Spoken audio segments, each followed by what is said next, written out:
Əlini de ya. Zəhra siz ev nə ləzzəti var.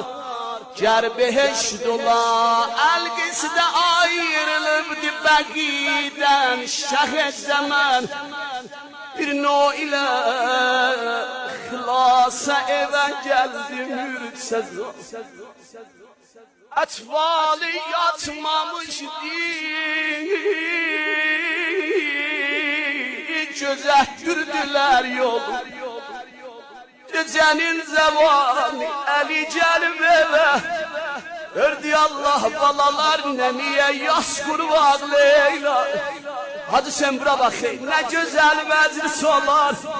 Bacı okşayan kardeşler yağlıyor.